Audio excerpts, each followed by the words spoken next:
আমরা মানে TOIP Tripura peoples Tripura united indigenous peoples front মানে কাউন্সিল আর কি টিওআইপিসি তরফ থেকে আজকে গভর্নরকে আমরা একটা মেমোরেন্ডাম সাবমিট করতে আসছি। আমাদের শিডিউল মতো ঠিক টাইমে 12টায় আমরা এখানে পড়ছি যে 1993 সনে এটিটিএফ এর সঙ্গে এবং 1988 সনে টিএনবির সঙ্গে যে চুক্তিটা হয়েছিল, অনেক যে রাইট অ্যান্ড যে কমিটমেন্ট দিয়েছিল গভর্নমেন্ট, ওইটা ইমপ্লিমেন্ট হয়নি এখনও। এই বিষয়গুলি আমরা আজকে ওনার কাছে তুলে ধরছি।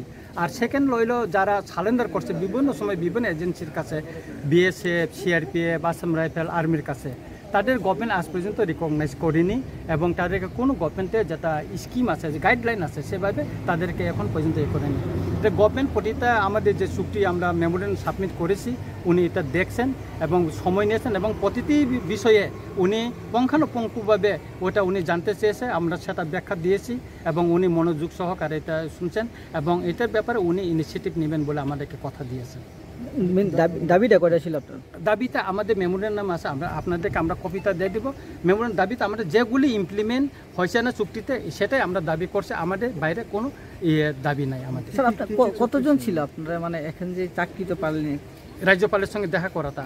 কতজন চাকরি ছিল আপনার, এখনো চাকরি পাননি আপনারা? এরকম আমাদের প্রায় যারা বিভিন্ন অর্গানাইজেশনে, আমাদের টিওআইপিসি তো বিভিন্ন সংগঠন যারা আজকে জঙ্গলে গিয়ে যারা ফিরে আসছে, তাদের নিয়ে তাদেরকে প্রায় 8,000-এর উপর এবং এখনো পাইনি যারা সারেন্ডার করার পর, এবং যারা স্বাভাবিক জীবনে ফিরে এসেছে, যারা স্বাভাবিক জীবনে ফিরে এসে।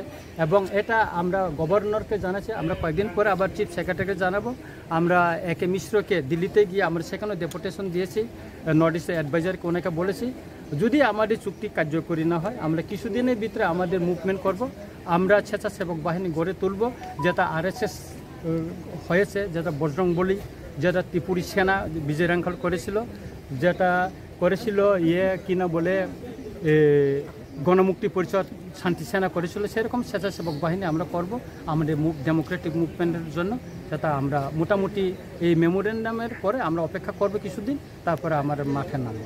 রাজ্যপাল মহাশয় কী বলবেন? রাজ্যপাল উনি বিষয়টা আজকে অনেক সময় নিয়েছেন, 2 ঘন্টার উপর উনি সময় নিয়েছেন এবং প্রতিটি পয়েন্ট যেটা ইমপ্লিমেন্ট হয়েছে এই বিষয়ে উনি জানতে চেয়েছেন এবং এই বিষয়ে আমরা ব্যাখ্যা দিয়েছি আমাদের মতন। উনি তা দেখবেন এবং গভর্নমেন্টের সঙ্গে আলোচনা করবেন এবং বিভিন্ন যেগুলি বিষয় এইগুলি যেখানে যেখানে প্রয়োজন উনি এই বিষয়ে চিঠি লিখবেন এবং ওনাকে ডেকে উনি কথা বলবেন। মূল কী বিষয় রয়েছে? মূলটা হচ্ছে 1971 সালে 25শে মার্চে পরে যারা বাইরে থেকে আসছে, সে উপজাতি হইতে পারে, অউপজাতি হইতে পারে, যারা আছেন তাদেরকে আইডেন্টিফাই করে এখান থেকে তাদের দেশে ফিরে দেওয়া।